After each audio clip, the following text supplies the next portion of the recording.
আজকে আমাদের আলোচ্য বিষয় হবে সূরাটির বাকি অংশের দার্স শেষ করা।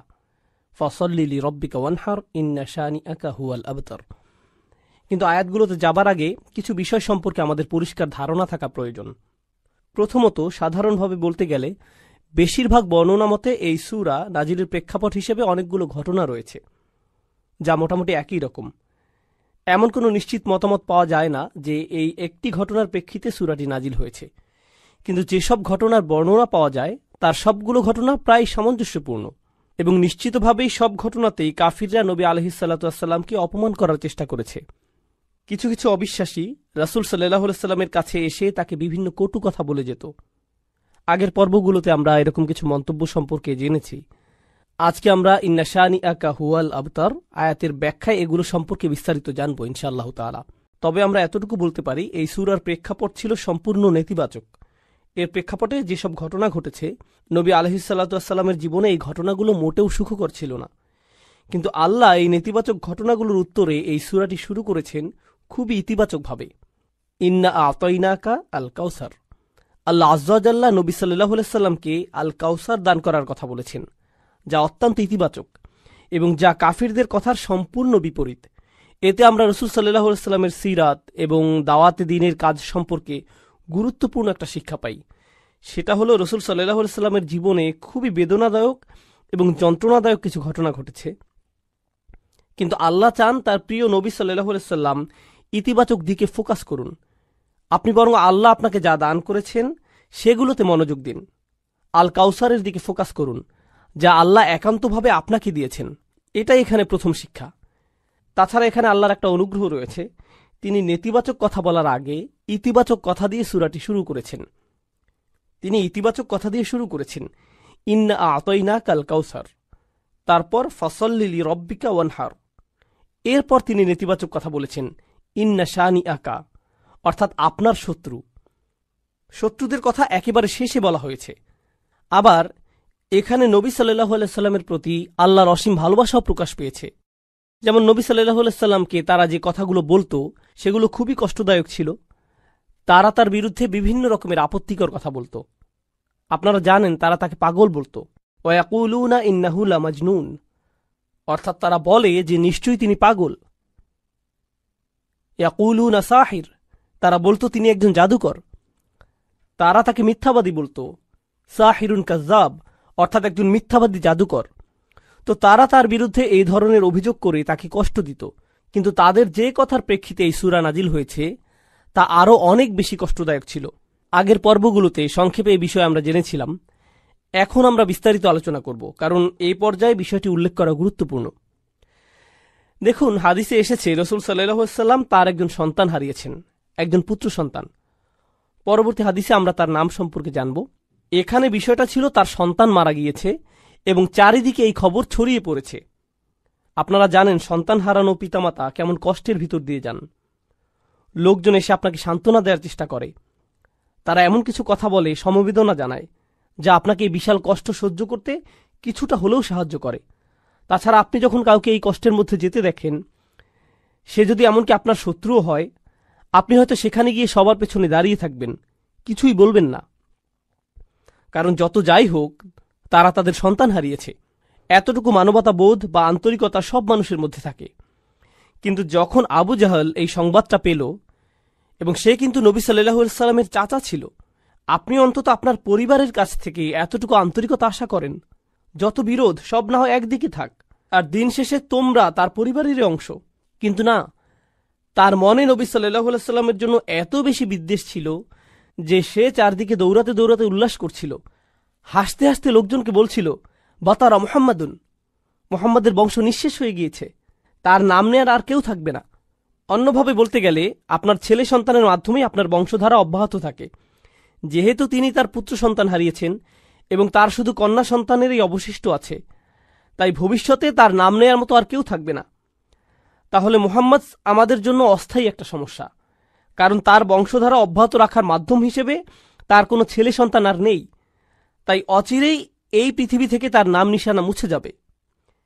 দেখুন কেমন কষ্টের পরিস্থিতিতে তারা এই ধরনের চরম অপ্রীতিকর কথাগুলো বলছে। এই কথাগুলো এত বেশি যন্ত্রণাদায়ক ছিল যে আল্লাহ আজ্জা ওয়া জাল্লা তাদের কথা কোরআনে উদ্ধৃতিও করেননি। তিনি এভাবে বলেননি ইয়াকুলুনা হুয়া আবতার অথবা হুয়া আবতার। তিনি বলেননি যে তারা বলে তার বংশ নিঃশেষ হয়ে গেছে। তিনি নবী সাল্লাল্লাহু আলাইহি সাল্লামের সামনে তাদের সেই যন্ত্রণাদায়ক কথার উদ্ধৃত করে তাকে আঘাত দিতে চাননি।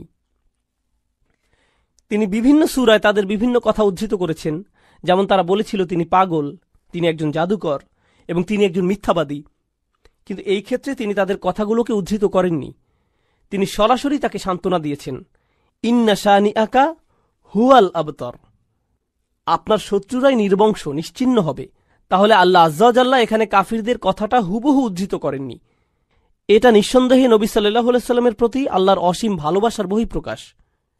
পরিশেষে আমরা এই সূরায় আরও একটা অসাধারণ শিক্ষা পাই। এখানে আল্লাহ কেবল নবী সাল্লাল্লাহু আলাইহি সাল্লামের মনোযোগ অন্যদিকে আকৃষ্ট করেননি।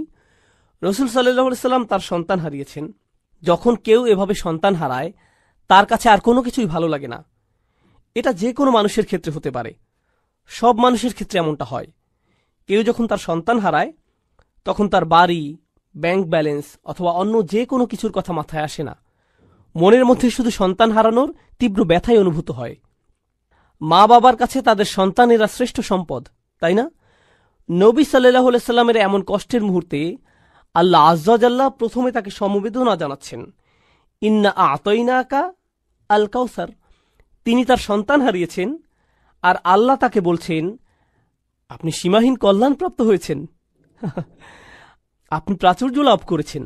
আগের পর্বগুলোতে আমরা লিস্ট আকারে এগুলো সম্পর্কে জেনেছি, কিন্তু এরপরেও কিভাবে এই যন্ত্রণাদায়ক পরিস্থিতি মোকাবেলা করা যায়, কাফিরদের কথার যথাযথ জবাব দেওয়ার পাশাপাশি এই সূরায় আমাদের শেখানো হচ্ছে কিভাবে আমরা, বিশেষ করে পরিবারের কাউকে হারানোর তীব্র যন্ত্রণা, অসহ্য মানসিক কষ্ট, হতাশা, এগুলো থেকে মুক্তি পেতে পারি।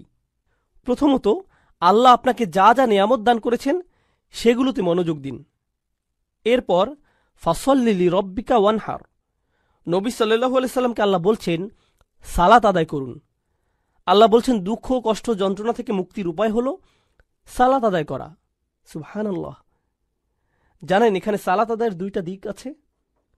প্রথমত, শেষ আয়াতের সাথে সালাতের সম্পর্ক আছে, আবার প্রথম আয়াতের সাথেও সালাতের সম্পর্ক আছে। তাহলে মাঝখানের আয়াত ফাসল্লি লিরব্বিক হলো এই সূরার মূল আয়াত। প্রথম আয়াতে আল্লাহ নবী সাল্লাল্লাহু আলাইহি সাল্লামকে যা দান করেছেন সেই সম্পর্কে বলা হয়েছে। আর কোনো উপহার পেলে আপনার কি করা উচিত? আপনার কৃতজ্ঞতা প্রকাশ করা উচিত, এবং কৃতজ্ঞতা প্রকাশের শ্রেষ্ঠ মাধ্যম হল সালাত আদায় করা। তাহলে প্রথম আয়াতের প্রতিক্রিয়া হল ফাসল্লি লিরব্বিক। আবার দ্বিতীয়ত, তার শত্রুদের কাছে থেকে যে অসহনীয় দুঃখ কষ্ট তিনি পেয়েছেন, যাদের কথা শেষ আয়াতে বলা হয়েছে, এই কষ্টগুলো মোকাবেলা করার জন্য আপনি কি করেন? আপনি নামাজে দাঁড়িয়ে যান। তাহলে ভালো মন্দ উভয় পরিস্থিতিতে আপনার প্রতিক্রিয়া হবে নামাজ আদায় করা। সুবহানাল্লাহ। এখন চলুন নবী সাল্লাল্লাহু আলাইহি সাল্লামের সন্তানদের সম্পর্কে আমরা জানব। আন ইবনে আব্বাস রাদিয়াল্লাহু তাআলা আনহুমা কল, ইবনে আব্বাস রাদিয়াল্লাহু আনহুমা হাদিসটি বর্ণনা করেছেন, কান আকবরু ওয়ালাদি রাসূলুল্লাহ সাল্লাল্লাহু আলাইহি ওয়াসাল্লাম আল কাসিম। রাসূল সাল্লাল্লাহু আলাইহি সাল্লামের বড় সন্তানের নাম ছিল কাসিম রাদিয়াল্লাহু আনহু। সুম্মা জাইনাব, তারপর জাইনাব, সুম্মা আব্দুল্লাহ, তারপর আব্দুল্লাহ, সুম্মা উম্মু কুলসুম, সুম্মা ফাতিমা, সুম্মা রুকাইয়া, ফামাত আল কাসিম। তাহলে এখান থেকে আমরা তার সন্তানদের বয়সের ক্রমও জানতে পারি। তো প্রথম সন্তান ছিলেন কাসিম, তারপর জাইনাব, তারপর আব্দুল্লাহ, তারপর উম্মে কুলসুম, তারপর ফাতিমা, তারপর রুকাইয়া। মাক্কি যুগের শেষের দিকে কাসিম রাদিয়াল্লাহু আনহু ইন্তেকাল করেন। এরপর মাদানী যুগে আব্দুল্লাহও মারা যান। কারো কারো মতে সূরাটি কাসিম রাদিয়াল্লাহু তাআলা আনহুর মৃত্যুর প্রেক্ষাপটে নাজিল হয়, আবার অন্যদের মতে আব্দুল্লাহ রাদিয়াল্লাহু তাআলা আনহুর মৃত্যুর পরে এটি নাজিল হয়। আবার অন্য একটি বর্ণনায় আমরা রাসূল সাল্লাল্লাহু আলাইহি সাল্লামের আরও একজন সন্তানের কথা জানতে পারি, ইব্রাহিম রাদিয়াল্লাহু আনহু। তাহলে তার কোন সন্তানের মৃত্যুর প্রেক্ষিতে সূরাটি নাজিল হয়েছে, এই ব্যাপারে বিভিন্ন মতামত পাওয়া যায়। আবার আবু আইয়ুব রাদিয়াল্লাহু আনহু বর্ণনা করেছেন, লাম্মা মাতা ইব্রাহিম বিন রাসূলিল্লাহি সাল্লাল্লাহু আলাইহি সাল্লাম মাশাল মুশরিকুনা বা'দুহুম ইলা বা'দ ফাকালু, অর্থাৎ যখন রাসূল সাল্লাল্লাহু আলাইহি সাল্লামের ছেলে ইব্রাহিম রাদিয়াল্লাহু তাআলা আনহু ইন্তেকাল করলেন, মুশরিকরা একে অন্যের কাছে দৌড়ে দৌড়ে যেতে লাগলো এবং বলল, ইন্না হাযা সাবি কদ বাতারাল লাইল। সাবি মানে যার আর কোনো সন্তান হবে না, যার কোনো ছেলে সন্তান নেই, কোনো পরবর্তী বংশধর নেই। আজ রাতে তার বংশধারা নিঃশেষ হয়ে গেছে। এটা বলে তারা উৎসব করতে লাগলো। ইব্রাহিম রাদিয়াল্লাহু তাআলা আনহুর মৃত্যুর বর্ণনাই অধিক জোরালো। তো এবার আসুন, ফাসল্লি লিরব্বিক, এই আয়াতটি শুরু হয়েছে ফা অক্ষর দিয়ে। ফা সল্লি লিরব্বিক। এখানে ফা সম্পর্কে ইমাম আল আলুসি বলছেন, আল ফা ফি কওলিহি তাআলা, তিনি বলছেন আল্লাহ যখন আয়াতে ফা অক্ষরটি উল্লেখ করেছেন, লিতারতিবি মা বাদাহা আলা মা কবলাহা, এই ফা অক্ষরটি এর পূর্ববর্তী বাক্যাংশের উপর গুরুত্বারোপ করে এবং এটি ফা এর পূর্ববর্তী কথার সাথে এর পরের কথাকে সম্পৃক্ত করে। ফাইন্না ইতাআ তাআলা ইয়াহু আলাইহিস সালাতু ওয়াস সালাম মা যুকিরা মিনাল আয়াতিল্লাতি লাম ইউতিহা আহাদাম মিনাল আলামিন। অর্থাৎ যেহেতু প্রথম আয়াতে বলা হয়েছে নবী সাল্লাল্লাহু আলাইহি সাল্লামকে আল্লাহ প্রাচুর্য দান করেছেন, আর তিনি তাকে যা কিছু দান করেছেন সবই অসাধারণ এবং অতুলনীয়। তাছাড়া এগুলো এমন কিছু ছিল যা তিনি এই পৃথিবীর আর কাউকে দেননি। মুস্তাওজাবুন লিল মা'মুরি বিহি আই ইস্তিজাব। এজন্য এটা রাসূল সাল্লাল্লাহু আলাইহি সাল্লামের জন্য গুরুত্বপূর্ণ ছিল যে তিনি এই সীমাহীন কল্যাণ লাভের জবাবে কৃতজ্ঞতা প্রকাশ করবেন। এই অসীম নিয়ামতের জন্য সারা দিয়ে কৃতজ্ঞতা প্রকাশ করা খুবই জরুরি। আইফা দুম আলা সালাতি লিরব্বিক, অর্থাৎ রাসূল সাল্লাল্লাহু আলাইহি সাল্লামকে বলা হচ্ছে যেহেতু আপনার প্রতি অসীম অনুগ্রহ করা হয়েছে তাই আপনি নামাজে অবিচল থাকুন। দুম আলা সালাত, আল্লাহর জন্য আপনি সালাতে অবিচল থাকুন। এগুলো ইমাম আল আলুসির মন্তব্য। আপনাদের আবার একটু মনে করিয়ে দিতে চাই, এর আগের সূরা থেকে আমরা জেনেছি তারা যখন নামাজ পড়ত তারা উদাসীন থাকত, নামাজের প্রতি তারা যত্নবান ছিল না। তাছাড়া যখনই তারা নামাজ পড়ত লোক দেখানোর জন্য নামাজ পড়ত। আর এই সূরায় ঠিক এর বিপরীত বলা হচ্ছে, তোমরা কেবল তোমাদের রবের জন্য সালাত আদায় করো, ফাসল্লি লিরব্বিক। তিনি শুধু ফাসল্লি বলেননি, যদিও এর মাধ্যমে আদেশটি পরিপূর্ণ বোঝা যাচ্ছে।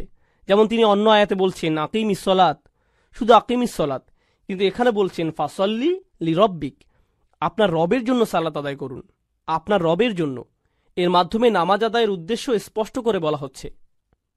এখন সল্লি ফাইন্না সালাতা জামিআতু লিজামিহি আকসামুশ শুকুর, এটা খুবই গুরুত্বপূর্ণ। আল্লাহ সালাতের কথা বলেছেন, শুকরের কথা বলেননি। তিনি বলেননি ওয়াশুকর রাব্বাক, তোমার রবের কৃতজ্ঞতা প্রকাশ করো, তাই না? যখন কোনো অনুগ্রহ করা হয় তখন এর জন্য কৃতজ্ঞতা প্রকাশ করা উচিত। তাহলে আমরা বুঝতে পারলাম সালাত হলো জামিআতু লিজামিহি আকসামুশ শুকুর, অর্থাৎ আল্লাহর প্রতি কৃতজ্ঞতা প্রকাশের পরিপূর্ণ, সর্বোৎকৃষ্ট এবং সর্বশ্রেষ্ঠ উপায় হলো আল্লাহর জন্য সালাত আদায় করা। এজন্যই আমরা রাসূল সাল্লাল্লাহু আলাইহি সাল্লামের জীবনে দেখেছি যখন ভালো কিছু ঘটত বা কোনো ভালো খবর আসত তিনি কি করতেন? তিনি সাথে সাথে 2 রাকাত নামাজ পড়তেন। এভাবেই তিনি আল্লাহর কৃতজ্ঞতা প্রকাশ করতেন। এবং এটা আমরা আমাদের নিজেদের জীবনেও প্রয়োগ করতে পারি।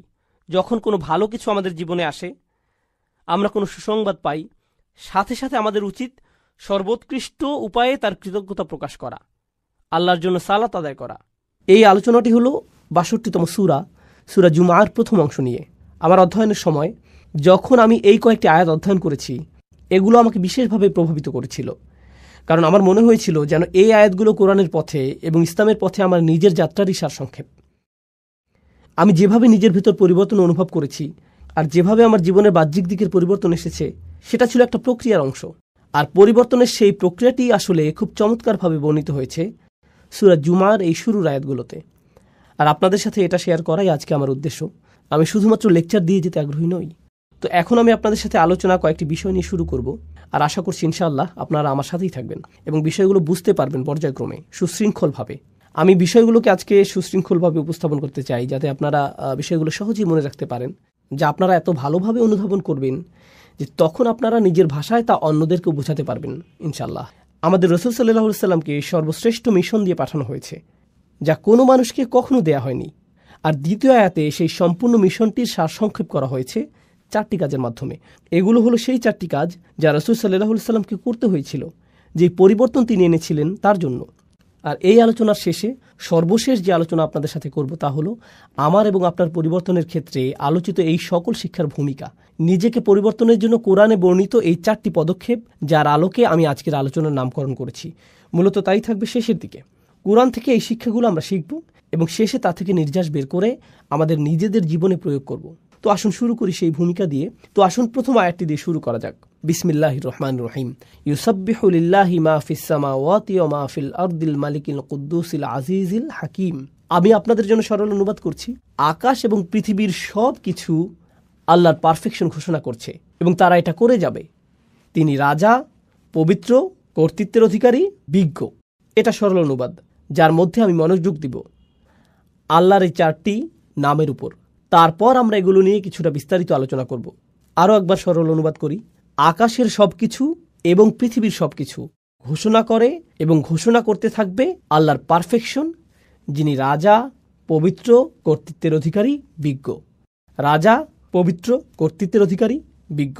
তো আসুন এখন এই নামগুলোর প্রত্যেকটি নিয়ে কিছুটা আলোচনা করা যাক। আর আমি যেটা দিয়ে শুরু করতে চাই, এই বিষয়ে ইমাম ফখরুদ্দিন আল রাজির একটা পর্যবেক্ষণ দিয়ে, যিনি আল্লাহর এই 4টি নাম নিয়ে একসাথে চিন্তা করেছেন। আর তার মতে যে জিনিসটা এই 4টি নামকে একসাথে যুক্ত করেছে তা হলো প্রত্যেকটি নামই এর নিজস্ব ভঙ্গিতে আপনাকে আল্লাহর আরও কাছে নিয়ে যাবে। প্রত্যেকটি নামই আপনাকে আল্লাহর প্রতি আকৃষ্ট করে এবং আপনাকে আল্লাহর সান্নিধ্যে রেখে দেয়। ফখরুদ্দিন আল রাজি এটা বর্ণনা করেছেন। আমি তার ব্যাখ্যা থেকে কিছু উদ্ধৃতি উল্লেখ করছি। আল্লাহর গুণবাচক নাম রাজা বিষয়ে আমি তার ব্যাখ্যা দিয়ে শুরু করছি। أن العظيم لا ينصرف عن مجلس من كان عنده إلا عند انفضاض مجلسه أو إذانه بانصرافهم। যখন আপনি মহিমান্বিত কারো সান্নিধ্যে থাকেন, এই ক্ষেত্রে একজন রাজার সান্নিধ্য, এটা অশোভনীয় যে আপনি সেখান থেকে হঠাৎ করে বের হয়ে আসবেন। আপনাকে রাজকীয় সান্নিধ্যের সম্মান দেওয়া হয়েছে। আপনি আমন্ত্রিত হয়েছেন কোনো প্রাসাদে। তখন আপনি কোনো রেস্টুরেন্ট বা ট্রেন স্টেশন অথবা সিনেমা হলে বসে নেই যে আপনি উঠে চলে আসলেন। যেহেতু আপনি একজন রাজার সান্নিধ্যে রয়েছেন, আপনাকে যথাযথ শিষ্টাচার এবং নিয়মকানুন মেনে চলতে হবে। আমার নিজের এই বিষয়ে কিছুটা অভিজ্ঞতা আছে। আমার সুযোগ হয়েছে কয়েকজন প্রেসিডেন্ট এবং কয়েকটি দেশের রাজপরিবারের সদস্যদের সাথে সাক্ষাৎ করার। আপনি তাদের সাথে সাক্ষাৎ করার আগে সবসময় একটা প্রোটোকল টিম থাকে। তারা বলে দেয়, এভাবে আপনি প্রেসিডেন্টের সাথে দেখা করবেন, এভাবে আপনি রাজাকে সম্ভাষণ জানাবেন, এখানে আপনি বসবেন, প্রথমে এটা করবেন, তারপর সেটা করবেন। কথোপকথনের মাঝখানে আপনি ফোন হাতে নিয়ে এভাবে কথা বলতে পারবেন না। এক্সকিউজ মি, রাজা, আমাকে একটা ফোন রিসিভ করতে হবে। না, এটা সম্ভব না। আল রাজি যা বোঝাতে চাচ্ছেন তা হলো আপনি হতবাক হয়ে যান এই ভেবে যে আপনি আল্লাহর রাজকীয় সান্নিধ্যে আছেন এবং আপনি সেই মহিমান্বিত সান্নিধ্য থেকে দূরে চলে আসতে বিব্রত এবং লজ্জিত বোধ করবেন। আপনি এতটা সম্মানিত বোধ করছেন যে সেখানে আপনি পৌঁছাতে পেরেছেন। কেন আপনি চাইবেন সেই নৈকট্য ছেড়ে আসতে? আপনার মন চাইবে না সেই নৈকট্য ত্যাগ করতে। তো আল্লাহর এই প্রথম নামটি আপনাকে সেই রাজকীয় নৈকট্যের প্রতি আকৃষ্ট করে এবং সেখানে থাকতে অনুপ্রাণিত করে। আল্লাহর দ্বিতীয় নামটি আল কুদ্দুস, যার সরল অনুবাদ আমি করেছি পবিত্র। আল রাজি এ বিষয় বলছেন, আল মুনাজ্জাহু আনিন নুকস ওয়া হুয়া ইউরগাবু ফি হাদরাতিহি। এটা বোঝায় এমন ব্যক্তিকে যিনি সকল ত্রুটি থেকে মুক্ত। আর যেহেতু সেই ব্যক্তি ত্রুটি থেকে মুক্ত, সে হয় পরিশুদ্ধ, খাঁটি চরিত্রের অধিকারী। সবাই এই ধরনের সত্তার সান্নিধ্য কামনা করে। আরও সহজ করে বলছি, মানুষ বিশুদ্ধ চরিত্র পছন্দ করে। আমরা এ ধরনের মানুষ ভালোবাসি যারা তাদের কথায়, তাদের আচরণে, তাদের ব্যবহারে পরিশুদ্ধ, তাদের উদারতা পরিশুদ্ধ, তাদের পরামর্শ পরিশুদ্ধ, তাদের একনিষ্ঠতা পরিশুদ্ধ। আপনি এই ধরনের মানুষের দিকে আকৃষ্ট হন। সত্যবাদী মানুষ, সৎ মানুষ, স্বচ্ছ চরিত্রের মানুষ, এই ধরনের মানুষের চারপাশে আপনি থাকতে চান।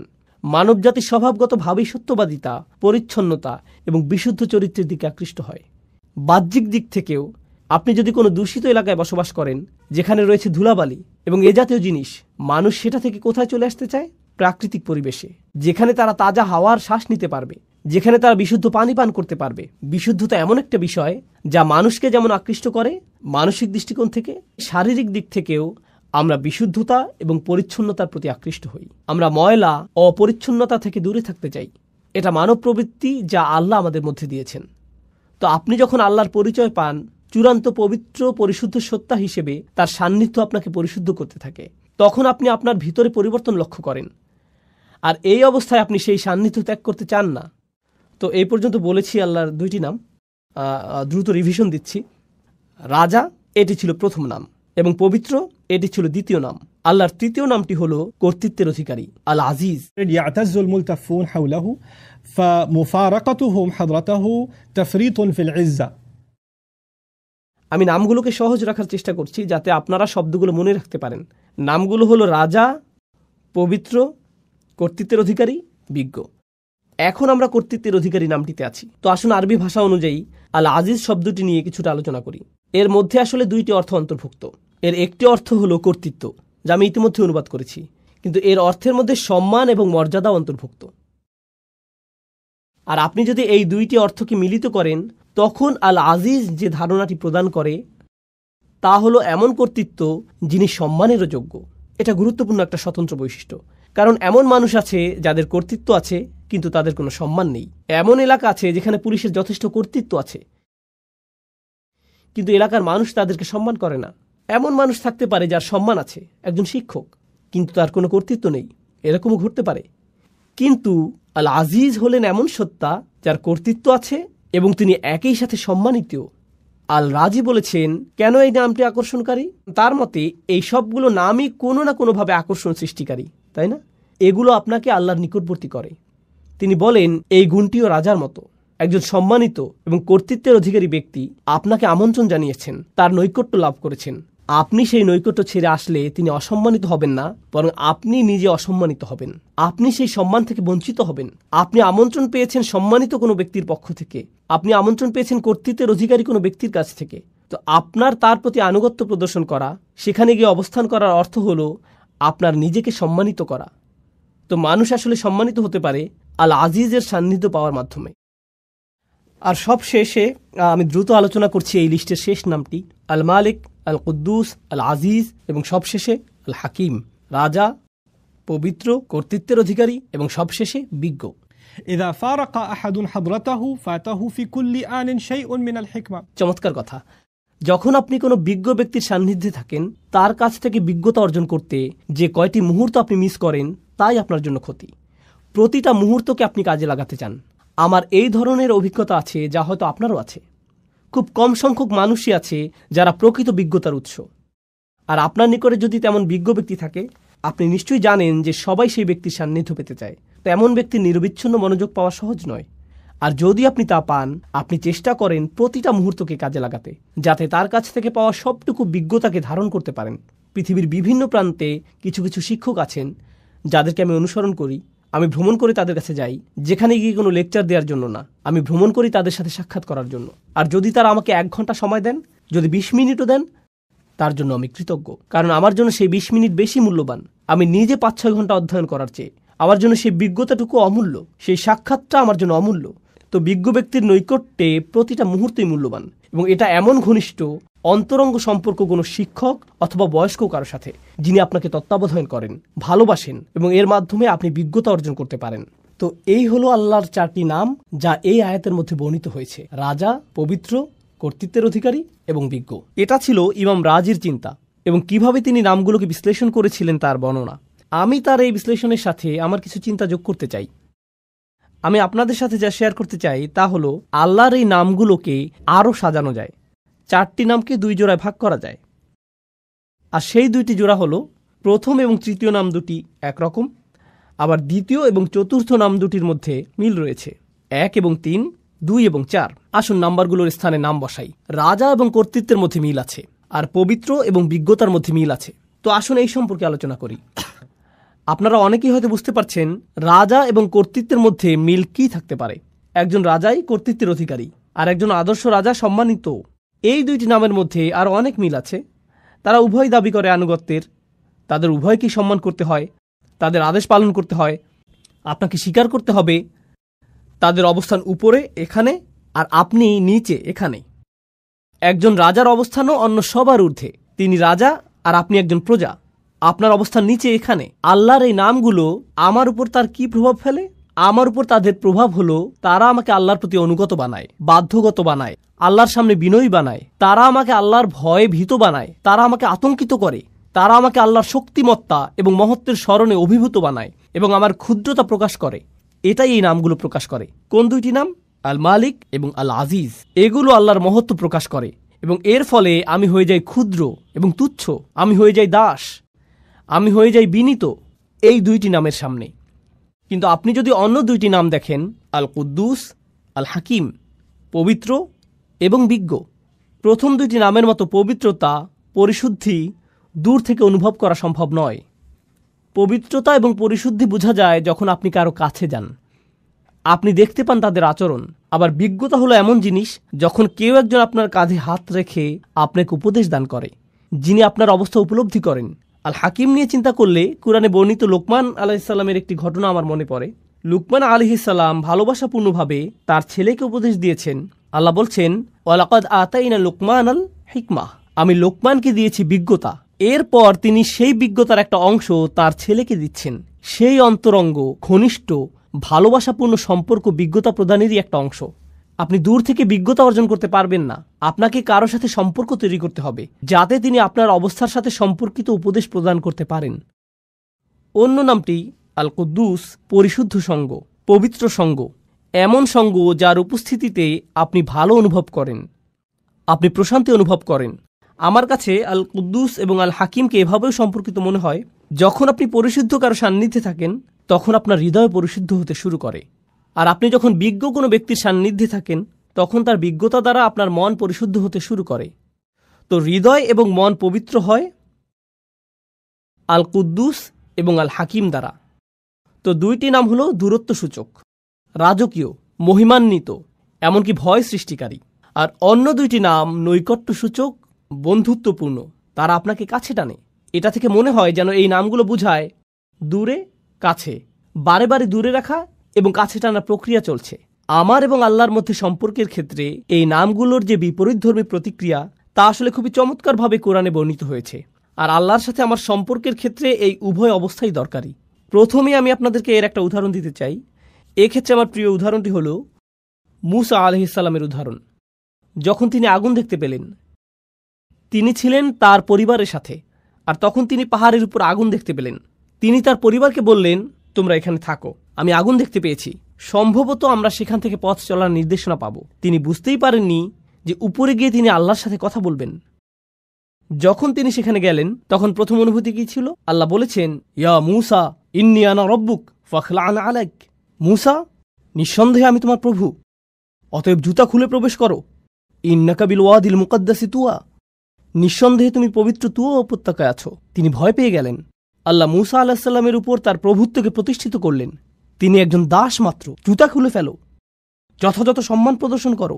এটা একটা ভয় সৃষ্টিকারী সম্পর্ক। পরেই আল্লাহ কি বললেন? ওয়া আনা উখতারতুকা ফাসতামি' লিমা ইউহা, এবং আমি তোমাকে মনোনীত করেছি, আমি তোমাকে বাছাই করে নিয়েছি, তোমার উপরে যা নাজিল করা হচ্ছে তা মনোযোগ দিয়ে শোনো। অর্থাৎ আল্লাহ বলছেন, আমি তোমার মধ্যে সম্ভাবনা দেখেছি, এজন্যই তোমাকে মনোনীত করেছি। এখন তিনি মূসা আলাইহিস সালামকে স্বাভাবিক করতে চাইছেন। ইন্নানি আনাল্লাহ লা ইলাহা ইল্লা আনা ফা'বুদনি, নিঃসন্দেহে আমি আল্লাহ, আমি ছাড়া ইবাদতের যোগ্য আর কেউ নেই, আমার দাসত্ব করো। এটা আবারও প্রভুত্ব এবং দাসত্ব ভয় সৃষ্টিকারী সম্পর্ক। আর এর ঠিক পরেই নৈকট্য সূচক সম্পর্ক। ওয়াকিমিস সালাতা লিযিকরি, নামাজ কায়েম করো যাতে আমাকে স্মরণ করতে পারো। আল্লাহর স্মরণ অবশ্যই হৃদয়ের সাথে সম্পর্কিত এবং আল্লাহর সাথে নৈকট্য প্রকাশকারী বিষয়। এরপরেই তিনি আবারও তাকে ভয় দেখাচ্ছেন এবং বলছেন, ইন্না সাআতা আতিয়াতুন আকাদু উখফিহা লিতুজজা কুল্লা নাফসিন বিমা তাসআ ফালা ইয়াসুদ্দান্নাকা আনহা মান লা ইউমিন বিহা ওয়াত্তাবা হাওয়াহু ফাতারদা। কিয়ামত নিকটবর্তী, আমি এটাকে প্রায় সম্পূর্ণ গোপন রেখেছি যাতে প্রত্যেক ব্যক্তি তার প্রচেষ্টা অনুযায়ী প্রতিদান পেতে পারে। যারা কিয়ামতে বিশ্বাস করে না এবং নিজের প্রবৃত্তির অনুসরণ করে, তাদেরকে সেই সুযোগ দিও না যাতে তোমাকে বিভ্রান্ত করতে পারে, তাহলে তুমি পাহাড় থেকে নিচে পড়ে যাবে। আক্ষরিকভাবে তিনি বলেছেন ফাতারদা, কারণ মূসা আলাইহিস সালাম পাহাড়ের উপরেই দাঁড়িয়েছিলেন। তো তিনি বললেন, তারা রূপক অর্থে পাহাড় থেকে পড়বে, ব্যতিক্রম কিছু করলে তুমি আসলেই পড়ে যাবে। যখন মূসা আলাইহিস সালাম কিয়ামত দিবস সম্পর্কে শঙ্কিত হয়ে পড়লেন, তখন তিনি বললেন, ওমা তিলকা বিয়ামিনিকা ইয়া মূসা, তোমার ডান হাতে ওটা কি মূসা? আবারও বন্ধুত্বপূর্ণ সংলাপ যা তাকে নিকটে আনছে। এ ধরনের উদাহরণ সমগ্র কোরআন জুড়ে রয়েছে। এখন এটা জানা গুরুত্বপূর্ণ যে কেন এ ধরনের সংলাপ, কেন কিছু নাম আমাদেরকে আতঙ্কিত করছে, ভীত করছে, আল্লাহর কর্তৃত্ব প্রতিষ্ঠা করছে, আর অন্য নামগুলো কেন তাকে বন্ধুত্বে পরিণত করছে, ঘনিষ্ঠ সহযোগী বানিয়ে দিচ্ছে। এই দুইটি জিনিস একসাথে যায় না। লক্ষ্য করুন, যখন আল্লাহর সাথে আপনার সম্পর্ক শুধু কর্তৃত্বকে ঘিরে হয়, তখন আপনি আল্লাহর ভয়ে এতটাই ভীত হবেন এবং এতটাই আতঙ্কিত থাকবেন যে আপনি সকল আশা হারিয়ে ফেলবেন। যদি আল্লাহর সাথে আপনার শুধুই বন্ধুত্ব এবং ভালোবাসার সম্পর্ক হয়, তখন আপনি বলবেন, আল্লাহ আমাকে ভালোবাসেন, তিনি আমার প্রকৃত অবস্থা জানেন, আমি তাকে ভালোবাসি, তিনি আমার সবচেয়ে ভালো বন্ধু, ইত্যাদি ইত্যাদি। আপনি জানেন বন্ধুদের মাঝে কি হয়? বন্ধুদের কারো উপর কারো কর্তৃত্ব থাকে না। বন্ধুরা এমন বলে, হ্যাঁ আমি তার সাথে সীমালঙ্ঘন করি, কিন্তু তাতে কি? যদি আল্লাহর সাথে আমাদের সম্পর্ক শুধুমাত্র তার কর্তৃত্বের মাধ্যমে হয়, আমরা শুধুই আতঙ্কিত এবং ভীত হব। তখন আল্লাহর সাথে আমাদের সম্পর্কের বহিঃপ্রকাশ হবে খুবই নিরাশাজনক। খুবই নিরাশাজনক। যদি আল্লাহর সাথে আমাদের সম্পর্ক শুধুমাত্র নৈকট্য, বন্ধুত্ব এবং অন্তরঙ্গতাকে কেন্দ্র করে হয়, আমরা সেই নমনীয়তার ফায়দা নিতে শুরু করব এবং তার অবাধ্যতা শুরু করব। আল্লাহ এই দুইটি জিনিসের মধ্যে ভারসাম্য রক্ষা করেছেন, যেমন তিনি ভয় এবং আশার মধ্যে ভারসাম্য রক্ষা করেছেন, কর্তৃত্ব এবং নৈকট্যের ক্ষেত্রেও একইভাবে ভারসাম্য রক্ষা করেছেন। আর সেই ভারসাম্যটি এত চমৎকারভাবে উপস্থাপিত হয়েছে আল মালিক, আল কুদ্দুস, আল আজিজ, আল হাকিম, রাজা, পবিত্র, কর্তৃত্বের অধিকারী, বিজ্ঞ, কাছে এবং দূরে, বারে বারে। সুবহানাল্লাহ। তো এখন আমরা প্রস্তুত। আমি আপনাদেরকে এই 4টি নামের পরিচয় দিয়েছি: রাজা, পবিত্র, কর্তৃত্বের অধিকারী এবং বিজ্ঞ। এখন আমি আপনাদের সাথে আলোচনার দ্বিতীয় অংশটি শুরু করতে চাই, যা হলো রসুল সাল্লাল্লাহু আলাইহি ওয়াসাল্লামের সম্পর্কে যে 4টি কাজ আল্লাহ তাকে দিয়েছেন। আমি প্রথমে আপনাদের সাথে আয়াতটি পেশ করছি, আর তারপর আমরা এ বিষয়ে কিছুটা বিস্তারিত আলোচনা করব। প্রথমে আমি সরল অনুবাদ উল্লেখ করব। হুয়াল্লাযী বাআসা ফিল উম্মিয়িনা রাসূলাম মিনহুম ইয়াতলু আলাইহিম আয়াতিহি ওয়া ইউযাক্কিহিম ওয়া ইউআল্লিমুহুমুল কিতাবা ওয়াল হিকমাতা ওয়া ইন কানু মিন ক্বাবলু লাফি যালালিম মুবিন। তিনি সেই সত্তা যিনি নিরক্ষরদের মাঝে তাদের মধ্য থেকে একজন রসুল মনোনীত করেছেন। মিনহুম ইয়াতলু আলাইহিম আয়াতিহি, যিনি তাদের কাছে তার আয়াত, তার ওহী, তার মুজিজা বর্ণনা করেন। ওয়া ইউযাক্কিহিম, এবং তিনি তাদেরকে পরিশুদ্ধ করেন। ওয়া ইউআল্লিমুহুমুল কিতাব, আর তিনি তাদেরকে শিক্ষা দেন। এখানে বলা হয়েছে বই, কিন্তু বই শব্দটি দিয়ে আইন কানুনও বোঝানো হয়। কোরআনে অনেক স্থানে কিতাব শব্দটি আইন শব্দে ব্যবহৃত হয়েছে। তো তিনি তাদেরকে আইন কানুন শিক্ষা দেন, ওয়াল হিকমা, এবং বিজ্ঞতা শিক্ষা দেন। আবারও আমি অনুবাদটি সারমর্ম নিজের ভাষায় বলছি। তিনি সেই সত্তা যিনি নিরক্ষরদের মাঝে তাদের মধ্য থেকে একজন রসুল নিযুক্ত করেছেন, যিনি করেন 4টি কাজ। আর তা হলো, তিনি তাদের কাছে তার আয়াতসমূহ বর্ণনা করেন অথবা মুজিজাসমূহ তাদের কাছে উপস্থাপন করেন, তিনি তাদেরকে পরিশুদ্ধ করেন, তিনি তাদেরকে শিক্ষা দেন আইন কানুন এবং বিজ্ঞতা। ওয়া ইন কানু মিন ক্বাবলু লাফি যালালিম মুবিন, অর্থাৎ যদিও অনেক আগে থেকেই তারা স্পষ্ট বিভ্রান্তিতে ডুবে ছিল, এই লোকগুলো পথভ্রষ্ট ছিল। অনেক অনেক শতাব্দী ধরে মিথ্যা উপাস্যদের ইবাদত করা, মূর্তি পূজা করার কারণে তারা ভ্রান্তির মধ্যে ছিল। তো এটাই হলো আয়াতটির সরল অনুবাদ। আবারও বলছি, এখানে 4টি কাজের কথা এসেছে। রসুল সাল্লাল্লাহু আলাইহি ওয়াসাল্লাম তাদের কাছে আয়াতসমূহ বর্ণনা করেন, পরিশুদ্ধ করেন, তিনি তাদেরকে আইন কানুন শিখান এবং তিনি তাদেরকে বিজ্ঞতা শিখান। এই 4টি কাজ ভালোভাবে বোঝার জন্য প্রথম যে জিনিসটা আপনাদের সাথে শেয়ার করতে চাই তা হলো, অন্য সকল নবীর তুলনায় রসুল সাল্লাল্লাহু আলাইহি ওয়াসাল্লাম অনন্য দায়িত্বের বোঝা বহন করেছেন। শেষ নবী হওয়ার অর্থ শুধুমাত্র এই না যে তার অবস্থান তালিকার শেষে, এর অর্থ তার বোঝাটি ছিল সবচেয়ে ভারী। মানবতাকে পথ দেখাতে আর কোনো নবী আসবেন না। তো তাকে যে দায়িত্ব দেয়া হয়েছিল এবং তার যা করণীয় ছিল, সেই 23 বছর সময়ে তা শুধুমাত্র তার সরাসরি শ্রোতাদের পরিবর্তনের জন্যই ছিল না, বরং তাকে যা দেয়া হয়েছিল তা অবিরামভাবে মানবজাতিকে সংশোধন করে যাবে কিয়ামত পর্যন্ত। যেভাবে সকল নবী মানবতাকে পরিশুদ্ধ করে গেছেন, আগে যে কাজ সকল নবীরা করে গেছেন, এখন তা পালন করতে হবে এই একজন নবীর দ্বারা, তাদের সবার জন্য। কিয়ামত পর্যন্ত যত জাতি আসবে, যত প্রজন্ম আসবে, যত সমাজ আসবে, কিয়ামত পর্যন্ত যত জাতি আসবে, এই বোঝাটি আমাদের রসুল সাল্লাল্লাহু আলাইহি সাল্লামকে বহন করতে হয়েছিল। আর এই সব কিছুর উপর নবীদেরকে দেয়া হতো চমকপ্রদ সব মুজিজা, সমাজে পরিবর্তন সাধন করার জন্য, মানুষকে সঠিক পথে আনার জন্য। যেমন মুসা আলাইহিস সালাম এবং তার লাঠির ঘটনা। কিন্তু আমাদের নবীকে শুধু কোরআনই দেয়া হয়েছিল, তাকে অন্য কিছু দেয়া হয়নি। এই 4টি কাজের ধারাবাহিকতা এবং সৌন্দর্য বিস্তারিত বোঝার জন্য আমি এই আলোচনা শুরু করতে চাই একটি উপমার মাধ্যমে। আর আমার মনে হয় এই উপমাটির মধ্যে আয়াতের মূল বিষয়গুলো চলে আসবে। অনেক আগের অনুন্নত এক গ্রামের কথা কল্পনা করুন, যাতে তেমন একটা সভ্যতার ছোঁয়া লাগেনি। যারা সেখানে বসবাস করে তাদের তেমন কোনো আইন কানুন এবং অবকাঠামোও ছিল না। আর তারা একদিন একটি বাহিনীকে আসতে দেখল, যেখানে ছিল সুসজ্জিত ঘোড়া, পোশাক পরিহিত সৈনিক, তাদের সাথে রাজদূতও এসেছেন। আর সেই রাজদূতের দেহে এমন সব পোশাক যা তারা আগে দেখেনি কখনো। নিঃসন্দেহে এই নবাগতরা এই এলাকার অধিবাসী না। আর সেই দূত তাদের সামনে একটি রাজফরমান মেলে ধরলেন এবং একজন রাজার পাঠানো বার্তা তাদেরকে পড়ে শোনাতে লাগলেন, যিনি কিনা তাদের গ্রামকে দখল করতে চান, তার সাম্রাজ্যের অন্তর্ভুক্ত করতে চান এবং তাদের তার রাজ্যের অংশ হওয়ার সুযোগ দানে ধন্য করতে চান। তিনি সেই রাজার পক্ষ থেকে এই সকল বার্তা তাদেরকে দিয়ে যাচ্ছেন। গ্রামের অধিবাসীরা তাকে দেখে বলল, প্রথমত এটা পরিষ্কার যে আপনারা বহিরাগত, কিন্তু কিভাবে আমরা বুঝবো যে আপনি আসলে একজন রাজার কাছ থেকে এসেছেন? এর সপক্ষে কি প্রমাণ আছে আপনার কাছে? কি প্রমাণ আছে আপনার কাছে? তো তিনি তাদেরকে দেখালেন মুদ্রা, তিনি তাদেরকে এমন ধনভাণ্ডার দেখালেন যার অধিকারী হওয়া একজন রাজার পক্ষেই সম্ভব। তিনি তাদেরকে এমন কিছু নিদর্শন দেখালেন যাতে প্রকাশ পায় যে তিনি আসলে একজন রাজপ্রতিনিধি। যদি তারা সন্তুষ্ট হয়, তারা বলবে, আমরা তার কথা শুনে দেখব, আমরা শুনতে চাই এই রাজার কি বক্তব্য। আমরা বেশ চমৎকৃত হয়েছি এই বাহিনী এবং এর সাথে যা কিছু তিনি নিয়ে এসেছেন এবং তার রাজকীয় প্রমাণাদি দেখে। আমরা তার প্রস্তাবটি বিবেচনা করব। এখন আপনি যদি সেই বাহিনীর সাথে গিয়ে রাজার সাথে সাক্ষাৎ করতে যান, তাহলে আপনাকে সবচেয়ে সুন্দর পোশাকটি পরিধান করতে হবে, আপনাকে রাজদরবারের রীতিনীতি মেনে চলতে হবে, আপনাকে নিজেকে পরিশুদ্ধ করতে হবে, আপনাকে নিজেকে পরিচ্ছন্ন করতে হবে। আয়াতে আমরা যা শিখছি তার সাথে মিলাতে থাকুন।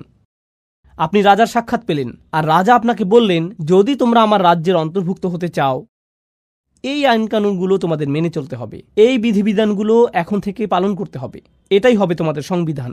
আর সেই দূত আস্তে আস্তে এই মানুষগুলোকে গড়ে তুললেন, আর তারা একের পর এক রাজ্যের আইনগুলো তাদের সমাজে বাস্তবায়িত করতে লাগলো। একসময় তারা নিজেরাও হয়ে উঠল পরিশুদ্ধ, সুপ্রশিক্ষিত, সুপ্রতিষ্ঠিত, পরিশীলিত একটি সমাজ। আর যখন তারা প্রশিক্ষিত হতে শুরু করে, তখন তারা পরিশীলিত জাতিতে পরিণত হওয়ার সুফল উপলব্ধি করতে শুরু করে। তারা এই সকল আইনের সুবিধা আগে দেখতে পায়নি, কিন্তু এখন তারা সেই সুবিধাগুলো দেখতে পাচ্ছে। তো পরিশুদ্ধির এই প্রক্রিয়া তারা অতিক্রম করলো। আমি আপনাদের সামনে এই উপমাটি উপস্থাপন করলাম কারণ এটা রসুল সাল্লাল্লাহু আলাইহি সাল্লামের কাজের সাথে মোটামুটি মিলে যায়, কিন্তু কিছু অমিলও আছে। মিলগুলো হলো, রসুল সাল্লাল্লাহু আলাইহি সাল্লাম যেই মানুষগুলোর মধ্যে এসেছিলেন, তারা তাদের রাজার কাছ থেকে কোনো বাণী পায়নি অনেক অনেক প্রজন্ম ধরে। ওয়া ইন কানু মিন ক্বাবলু লাফি যালালিম মুবিন। রসুল সাল্লাল্লাহু আলাইহি সাল্লাম প্রথম কোন কাজটি করলেন? তিনি আল্লাহর আয়াতগুলো বর্ণনা করেছিলেন। মানুষ কোরআনের বাণী শুনল, আর তিনি দাবি করেছিলেন যে এটা এসেছে আল্লাহর কাছ থেকে। তারা বলল, কিভাবে আমরা বুঝবো যে এটা আল্লাহর কাছ থেকে এসেছে? কি প্রমাণ আছে আপনার কাছে যে এটা আল্লাহর বাণী? আল্লাহর বাণীগুলো এতটাই শক্তিশালী, এতটাই অভিজাত, এতটাই অনুকরণীয়, আপনার পক্ষে এর মতো কিছু তৈরি করা সম্ভব না। এর প্রভাব এতটাই অভিভূতকারী যে যারা এটা শুনবে তারা তৎক্ষণাৎ বুঝতে পারবে যে এই কথাগুলো কোনো মানুষের কথা নয়।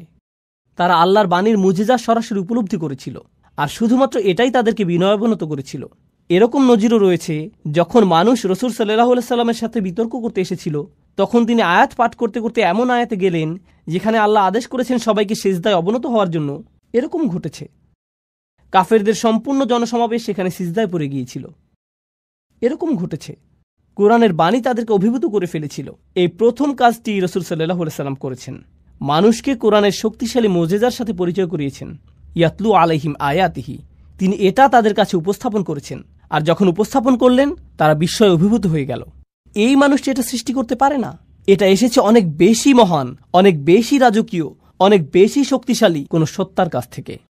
কিছু মানুষ এই বাণীগুলোর দ্বারা এতটাই অভিভূত হয়ে গেল যে তারা সংকল্প করল যে তারা এই বাণীকে গ্রহণ করে নিবে, এবং তারা উপলব্ধি করল যে এখন তাদেরকে পরিশুদ্ধ হতে হবে। এই সকল মানুষেরা তখন রসুল সাল্লাল্লাহু আলাইহি সাল্লামকে সঙ্গ দিয়েছিলেন। তারা তার চারপাশে থাকতেন, তাকে ঘিরে থাকতেন, তারা তাকে কেন্দ্র করে একটি সমাজ গড়ে তুলল, আর তিনি তাদেরকে সার্বক্ষণিকভাবে আল্লাহর স্মরণে রেখেছিলেন। ফাযাক্কির ইন নাফাআতি যিকরা, স্মরণ করিয়ে দাও যদি স্মরণ করানো উপকারে আসে। ফাইন্না যিকরা তানফাউল মুমিনিন, সার্বক্ষণিক জিকির দ্বারা মুমিনরা উপকৃত হবে। রসুল সাল্লাল্লাহু আলাইহি সাল্লাম আল্লাহর বাণীর মাধ্যমে তাদেরকে সার্বক্ষণিকভাবে আল্লাহর স্মরণের মধ্যে রেখেছিলেন। আর সেই স্মরণের মাধ্যমে দুইটি জিনিস ঘটল। তাদের হৃদয় পরিশুদ্ধ হতে শুরু করলো লোভ থেকে, হিংসা থেকে, বস্তুবাদ থেকে, দুনিয়াবী প্রয়োজন এবং দুশ্চিন্তা থেকে। আল্লাহর সাথে তাদের হৃদয়ের সম্পর্ক ক্রমশ জোরালো হতে লাগলো, আর এই পৃথিবীর সাথে ধীরে ধীরে সম্পর্কহীন হতে লাগলো। তারা চারপাশকে আরও পরিশুদ্ধ এবং সৌন্দর্যমণ্ডিতভাবে দেখতে লাগলো। তবে তাদের মনও পরিশুদ্ধ হতে শুরু করলো, তাদের চিন্তা পদ্ধতিতে পরিবর্তন আসা শুরু করলো। তারা বিভিন্ন বিষয়কে সমালোচনার দৃষ্টিতে দেখতে লাগলেন, যা আগে করেননি। তারা এমন সব বিষয়কে সমাদর করতে শুরু করলেন। এই পরিশুদ্ধি ঘটেছিল তাদের অবিরত ওহির জ্ঞানের সংস্পর্শে থাকার কারণে। ওয়ায়ুযাক্কিহিম, তিনি তাদেরকে পরিশুদ্ধ করেছেন। আর যখন তারা পরিশুদ্ধির একটা নির্দিষ্ট স্তরে পৌঁছলেন, তখন তাদের হৃদয় এবং মন সম্পূর্ণভাবে আল্লাহর নিকট সমর্পিত হয়ে গেল। আর আগেই তারা আল্লাহর মুজিজার দ্বারা অভিভূত হয়েছিলেন। এভাবেই তারা সবচেয়ে শক্তিশালী মানুষে পরিণত হলেন, এমন মানুষ যারা সবকিছু ছাড়তে প্রস্তুত ছিলেন। অবশেষে আল্লাহ তাদেরকে আইনের বিধিবিধান প্রদান করলেন। যখন তিনি বললেন, নির্দিষ্ট কিছু খাবার যা তোমরা আজীবন খেয়ে এসেছো তা এখন থেকে আর খেতে পারবে না, নির্দিষ্ট কিছু পানীয় যা ছিল নেশা সৃষ্টিকারী, মদ এবং অ্যালকোহল, যা তোমরা সারা জীবন উপভোগ করে এসেছো, আজকে থেকে এটা তোমাদের জন্য নিষিদ্ধ, নির্দিষ্ট কিছু পোশাক, নারীরা নিজেদেরকে সুসজ্জিত করতে, চকমকে পোশাক পরতে এবং সামাজিক অনুষ্ঠানীতিতে যেতে পছন্দ করত। আর তারপর কোরআন বলল, না, আজকে থেকে তোমরা অন্যভাবে পোশাক পরিধান করবে এবং তাদেরকে আইনের বিধিবিধান দিল। যখন আল্লাহ আইনের বিধিবিধান দিলেন, এই মানুষগুলো তৎক্ষণাৎ প্রস্তুত ছিলেন তা বাস্তবায়নের জন্য। কেন এরকম ঘটল? কারণ দীর্ঘ একটা সময় ধরে দুইটি বিষয় ঘটে গিয়েছিল। ইয়াতলু আলাইহিম আয়াতিহি, তারা অভিভূত হয়েছিল আল্লাহর মুজিজার দ্বারা, তারা আল্লাহর বাণীর কাছে বিনয়াবনত হয়েছিল এবং অবিরত তারা কোরআনের স্মরণ দ্বারা পরিশুদ্ধ হয়েছিলেন। এরপর অবশেষে তারা প্রস্তুত হয়েছিলেন আইন মানার জন্য। এই বিষয়ে হযরত আয়েশা রাদিয়াল্লাহু তাআলা আনহার উক্তিটি স্মরণীয় হয়ে থাকবে, লাউ আউয়ালা মা নাযালা মিনাল কুরআন লা তাশরবুল খামর লাকুল্লা আল্লাহি লান নাতরুকাল খামরা আবাদা। তিনি বলেছেন, কুরআন নাজিলের প্রথমেই যদি বলা হতো যে মদ পান করো না, তাহলে আমরা বলতাম আমরা কখনোই মদ ছাড়ব না, আমরা কখনোই এটা ত্যাগ করতাম না, কারণ তখন আমরা পরিশুদ্ধ হইনি। এটাই তিনি বোঝাতে চেয়েছেন। এখানে ওয়ায়ু আল্লিমহুমুল কিতাব, অর্থাৎ তিনি তাদেরকে কিতাব শিক্ষা দেন, এই অংশটি খুবই শক্তিশালী একটা বিষয় যা আমাদেরকে অনুধাবন করা জরুরি। তো এখানে ইয়াতলু আলাইহিম আয়াতিহি ওয়ায়ু আল্লিমহুমুল কিতাব, অর্থাৎ তিনি তাদেরকে কিতাব শিক্ষা দেন, এই অংশটি খুবই শক্তিশালী একটা বিষয় যা আমাদেরকে অনুধাবন করা জরুরি। ইসলামের আইন কানুনগুলো এরকম না যে শুধুমাত্র বলে দিলাম এটা হারাম, এটা হারাম, ওটা হারাম। আপনি যদি আসলেই চান যে তারা পরিবর্তিত হোক, তাহলে তাদেরকে কোরআনে বর্ণিত এই একই প্রক্রিয়ার মধ্য দিয়ে যেতে হবে। এখন সব শেষে আসছে অন্তহীন পথ চলার কথা, ওয়াল হিকমা, অর্থাৎ তিনি তাদেরকে বিজ্ঞতা শিক্ষা দেন। কেন আমি এটাকে বলছি অন্তহীন পথ চলা? লক্ষ্য করুন, আইন হলো সীমিত সংখ্যক বিধিবিধানের একটি সমষ্টি। এটা সীমিত কিছু নির্দেশনা, এটা নিষিদ্ধ, এটা নিষিদ্ধ, এটা নিষিদ্ধ, এটা অবশ্য করণীয়। আপনাকে দিনে 5 ওয়াক্ত নামাজ আদায় করতে হবে, সামর্থ্য থাকলে হজে যেতে হবে, আপনাকে রমজান মাসে রোজা রাখতে হবে। আইনের সংখ্যা সীমিত। ইসলামের আইনের সংখ্যা অসীম নয়, কিন্তু বিজ্ঞতা হলো সম্পূর্ণরূপে ভিন্ন একটি বিষয়। বিজ্ঞতা হলো অসীম, সমগ্র জীবনব্যাপী সাধনা। কুরআন শুধুমাত্র আমাদেরকে আইন দিতে আসেনি, কুরআন এসেছে সারা জীবনব্যাপী পাওয়া যায় এমন বিজ্ঞতা দিতে। আমার সমগ্র জীবন যদি ব্যয় হয় কোরআন থেকে বিজ্ঞতা অন্বেষণ করতে, তবুও সামান্য কয়েক ফোঁটা অর্জন করেই আমাকে পৃথিবী ছাড়তে হবে। এটাই বিজ্ঞতার ধরন। তো সবশেষে আল্লাহ আযজা ওয়া জাল্লা বলছেন, তিনি তাদেরকে বিজ্ঞতা শিক্ষা দেন, তিনি তাদেরকে সেই পদ্ধতির শিক্ষা দেন যাতে তারা এই গ্রন্থটির সাথে সম্পর্ক তৈরি করতে পারে এবং এটা থেকে আরও রত্ন আহরণ করতে পারে। আফালা ইয়াতাদাব্বারুনা কুরআন, তারা কি কোরআন নিয়ে গভীর মনোনিবেশ সহকারে চিন্তা করে না? এই প্রক্রিয়াটির কথাই কুরআনে এসেছে। প্রসঙ্গক্রমে বিজ্ঞতা সম্পর্কে আরেকটি বিষয় হলো, বিজ্ঞতা আইনের পেছনের অন্তর্নিহিত বিজ্ঞতাকেও শিক্ষা দেয়। এটা আপনাকে দেখায় যে ইসলাম শুধুমাত্র কিছু বিধিবিধান নয়, এটি আসলে একটি নৈতিক আদর্শ, এটি একটি আধ্যাত্মিক আদর্শ। এই আইনগুলোর মধ্যে আধ্যাত্মিক কল্যাণ রয়েছে, নৈতিক কল্যাণ রয়েছে। আপনি যত বেশি অধ্যয়ন করবেন, আইনের পেছনের এই বিজ্ঞতাগুলো তত স্পষ্ট হতে শুরু করবে। এই হলো পরিবর্তনের 4টি ধাপ যা রাসূল সাল্লাল্লাহু আলাইহি ওয়াসাল্লামকে দেয়া হয়েছিল। এখন আমি এই আলোচনার মধ্যে আমার প্রিয় অংশটিতে আসছি। তা হলো আপনাদের কাছে উপস্থাপিত এই 4টি ধাপ কিভাবে সেই সমাজকে পরিবর্তন করতে সক্ষম হয়েছিল যা ছিল অন্ধকারাচ্ছন্ন অনেক অনেক প্রজন্ম ধরে। আল্লাহ আমাদেরকে বলছেন যে কোরআনকে অবমূল্যায়ন করা যাবে না। কোরআন এমন বই নয় যা আপনি শুধুমাত্র পড়েই থেমে যান। কোরআন হলো সেই বই যার সাহায্যে আপনি সম্পূর্ণভাবে নিজেকে পরিবর্তন করতে পারেন। আমি আপনাদেরকে আবারও স্মরণ করিয়ে দিচ্ছি রাসূল সাল্লাল্লাহু আলাইহি ওয়াসাল্লামের এই 4টি কাজ। তিনি আয়াতসমূহ বর্ণনা করেন, তিনি তাদেরকে পরিশুদ্ধ করেন, তিনি তাদেরকে আইন শিক্ষা দেন, তিনি তাদেরকে বিজ্ঞতা শিক্ষা দেন। এই 4টি কাজ আসলে আল্লাহর 4টি নামের সাথে সম্পূর্ণরূপে মিলে যায়, যেগুলো দিয়ে আমি আলোচনা শুরু করেছিলাম। আজকের আলোচনার এই অংশটি হলো আমার সবচেয়ে প্রিয়।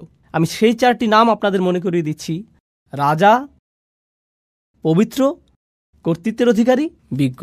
রাজা নামটিতে ফিরে যাওয়া যাক। যখন সেই বাহিনী আসলো এবং মানুষ সেই রাজদূতকে দেখল, তারা দ্বিধায় পড়ে গেল। তখন কি দেখাতে হয়েছিল? প্রমাণ। আয়াত আসলে কি? যখন রাসূল সাল্লাল্লাহু আলাইহি ওয়াসাল্লাম মানুষের সামনে আয়াত পাঠ করেন, যখন তিনি তাদেরকে এর মুজিজা দেখান, এর মাধ্যমে তিনি আসলে কি করছেন? তিনি আসলে তাদেরকে প্রমাণ দেখাচ্ছেন যে এটা একমাত্র আল্লাহর পক্ষ থেকেই আসা সম্ভব। আয়াতের মধ্যেই তারা তাদের রাজাকে চিনতে পারবে। লক্ষ্য করুন, কোরআনের ভূমিকাতেও আল্লাহর পরিচয় এভাবে এসেছে: আলহামদুলিল্লাহি রব্বিল আলামিন, আর রহমানির রহিম, মালিক ইয়াউমিদ্দিন।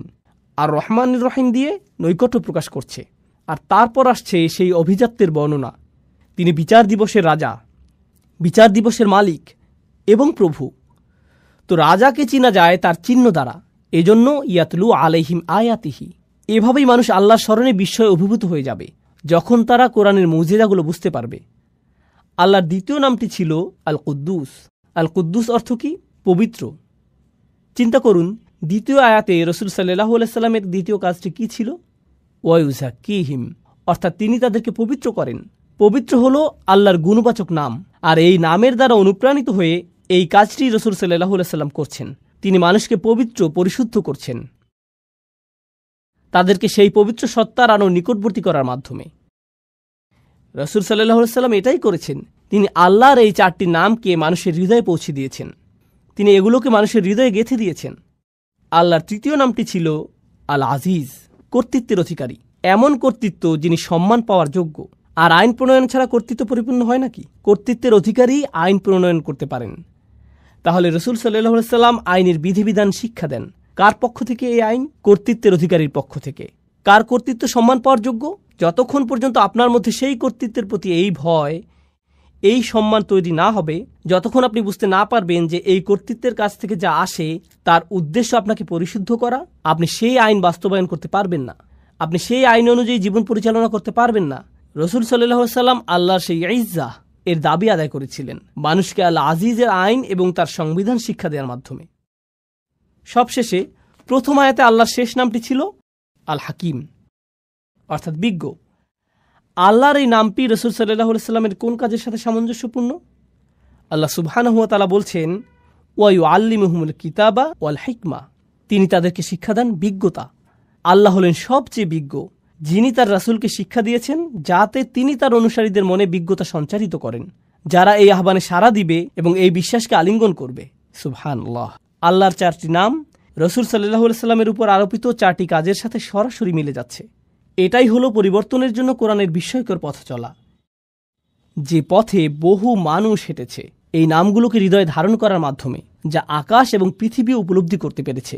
আল্লাহ যা বলেছেন তা হলো, তোমরা যদি এই নামগুলোকে হৃদয়ে ধারণ করতে পারো, তোমরাও আকাশ এবং পৃথিবীর সাথে সামঞ্জস্যপূর্ণ হয়ে উঠবে। রাসূল সাল্লাল্লাহু আলাইহি সাল্লাম এই উদ্দেশ্যে এসেছিলেন, আপনাদের মধ্যে সেই শৃঙ্খলা নিয়ে আসা যা ইতিমধ্যে আপনার চারপাশে বিদ্যমান রয়েছে। আশ-শামসু ওয়াল কমারু বিহুসবান ওয়ান নাজমু ওয়াশ-শাজারু ইয়াসজুদান, অর্থাৎ তারকা এবং বৃক্ষরাজি সিজদায় অবনত হয়। কেন তিনি আমাদেরকে বলেছেন যে তারকা এবং বৃক্ষরাজি সিজদা করে? অথবা পাখিদের তাসবিহ পড়া? আল্লাহ বলেছেন পাখিরা তাসবিহ পড়ে। ওয়া ইম মিন শাইইন ইল্লা ইউসাব্বিহু বিহামদিহি ওয়ালাকিন লা তাফকাহুনা তাসবিহাহুম, অর্থাৎ এমন কোনো জিনিস নেই যা তার প্রশংসা সহকারে তাসবিহ করে না। তো এভাবেই আমরা আমাদের চারপাশের অন্য সৃষ্টি জগতের সাথে একত্র হতে পারি। এখন আমরা একটা মজাদার বিষয়বস্তুতে এসে পড়েছি। আগের সকল আলোচনার বিবেচনায় কিভাবে আমরা নিজেদের পরিবর্তনের বিষয়টা চিন্তা করতে পারি? ইন্টারেস্টিং একটা প্রশ্ন হলো, চমৎকার এই পরিবর্তনের বিষয়ে আমরা যখন চিন্তা করি, আমি ছোটবেলা থেকেই শুনে এসেছি, সম্ভবত আপনিও সারা জীবন খুতবা এবং আলোচনায় শুনেছেন, সাহাবীদের চরিত্র কত চমৎকার ছিল, তাদের জীবনের পরিবর্তন কতটা বিস্ময়কর ছিল, কি অবিশ্বাস্য পরিবর্তনের মধ্য দিয়ে তারা জীবন অতিবাহিত করেছিলেন, আল্লাহর প্রতি কি বিস্ময়কর আনুগত্য তারা প্রদর্শন করেছিলেন। আপনি তাদের সম্পর্কে শুধু শুনেই গিয়েছেন, আর আপনি মনে মনে হয়তো বলেছেন তারা এত ভালো ছিলেন, কিন্তু এর সাথে আমার সম্পর্ক কোথায়? তারা ছিলেন অসাধারণ, এটা আমার বুঝে আসে, কিন্তু আমি নিঃসন্দেহে তেমনটি নই। আমার দ্বারা কি এই ধরনের পরিবর্তন সম্ভব? কোরআন কি আমাকে শুধুমাত্র এই অসাধারণ ঐতিহাসিক পরিবর্তনের কথাই বলছে? এক্ষেত্রে লক্ষ্য করুন তৃতীয় আয়াতটি।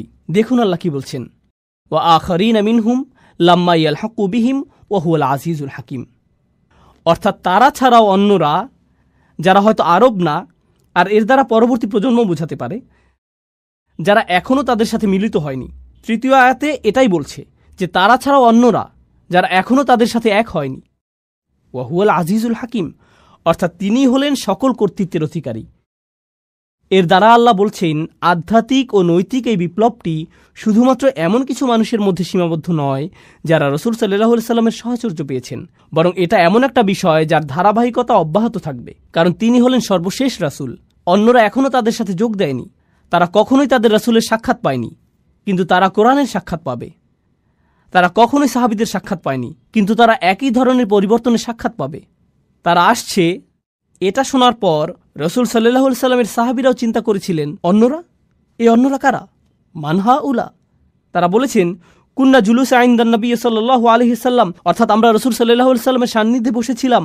নাযালাত আলাইহি সূরাতুল জুমআ, সূরা জুমআ নাজিল হলো।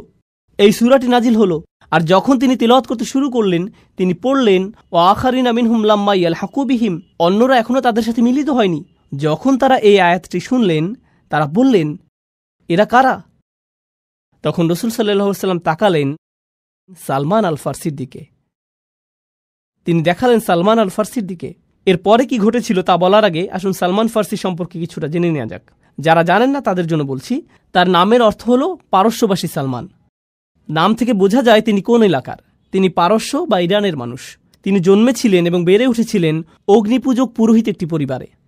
তার পরিবার ছিল অগ্নিপূজারীদের ধর্মীয় গুরু শ্রেণীর। তিনি তার ধর্মকে অস্বীকার করেছিলেন। এটা তার কাছে যুক্তিসঙ্গত মনে হয়নি। তিনি একমাত্র সত্য সৃষ্টিকর্তার সন্ধান করছিলেন, আর তার এই বিশ্বাসের জন্য তিনি অত্যাচারিত, কারাবন্দী এবং নির্যাতিত হয়েছিলেন। তার পরিবারের জন্য তিনি লজ্জার কারণে পরিণত হয়েছিলেন। তিনি বন্দিদশা থেকে মুক্ত হলেন, পালিয়ে গেলেন সত্যের সন্ধানে। এরপর একজন খ্রিস্টান পাদ্রীর সাক্ষাৎ পেলেন, তার শিষ্যত্ব গ্রহণ করলেন, যিনি তাকে শিক্ষা দিয়েছিলেন পূর্ববর্তী আসমানি গ্রন্থসমূহ, তাওরাত, হিব্রু বাইবেল। আরও শিক্ষা দেন ঈসা আলাইহিসসালামের শিক্ষাগুলো। তাকে শিক্ষা দেন সর্বশেষ নবীর আবির্ভাবের লক্ষণসমূহ, যিনি আসবেন মদিনাতে। তো সালমান আল ফার্সি বললেন, আমাকে সেখানে যেতে হবে, সর্বশেষ নবীর সাক্ষাৎ পাওয়ার জন্য আমি সেখানে যেতে চাই। তো তিনি রওনা দিলেন এবং ডাকাতের হাতে পড়ে দাস হিসেবে বিক্রি হয়ে গেলেন। দাস হিসেবে মদিনাতেই তাকে নিয়ে আসা হলো। দাস হিসেবে থেকেই সেখানে রসুল সাল্লাল্লাহু আলাইহি সাল্লামের আগমনের অপেক্ষা করছিলেন। আর যখন রসুল সাল্লাল্লাহু আলাইহি সাল্লাম হিজরত করে মদিনায় আসলেন, তিনি নিজেকে উপস্থাপন করলেন এবং বললেন, আমি এভাবে এখানে এসেছি, আমি আপনার সাক্ষাতের প্রত্যাশা এখানে এসেছি। ফিরে আসছি আমাদের আলোচনায়। উনি ছিলেন ইরানের অধিবাসী, যিনি এমন পরিবেশে ছিলেন যার ইসলামের সাথে কোনো সম্পর্ক ছিল না, কোনো দাওয়াত, কোনো প্রচারণা ছিল না। তিনি নিজে সত্যের অনুসন্ধান করেছিলেন এবং রসুল সাল্লাল্লাহু আলাইহি সাল্লামের সান্নিধ্য লাভে ধন্য হয়েছিলেন। ইনি সেই ব্যক্তি। সাহাবীরা রসুল সাল্লাল্লাহু আলাইহি সাল্লামকে প্রশ্ন করলেন, অন্যরা এখনো তাদের সাথে মিলিত হয়নি, এরা কারা? তিনি সালমান আল ফার্সির দিকে ইশারা করলেন। তারপর বললেন, লাউ কানা ঈমানু ইনদা সুরাইয়া, ঈমান যদি বৃহস্পতি গ্রহের মতো দূরবর্তী স্থানেও থাকত, লানালাহু রিজালুম মিন হাউলা, তার মতো মানুষেরা ঈমানের জন্য সেখানেও পৌঁছে যেত। এমন মানুষ আছে যারা অনুসন্ধানে রত থাকবে। তারা পৃথিবীর যেখানেই থাকুক না কেন, ইসলাম থেকে যত দূরেই তারা থাকুক, হয়তো লা ইলাহা ইল্লাল্লাহ সম্পর্কে তাদের কোনো ধারণা নেই, হয়তো আরবি ভাষা অথবা মুসলিম সমাজ জীবন সম্পর্কে তাদের কোনো ধারণাই নেই, হয়তো তাদের কিছুই জানা নেই, তারা জানে না কোরআন কি, আর এই সকল মানুষই আল্লাহকে খুঁজে পাবেন।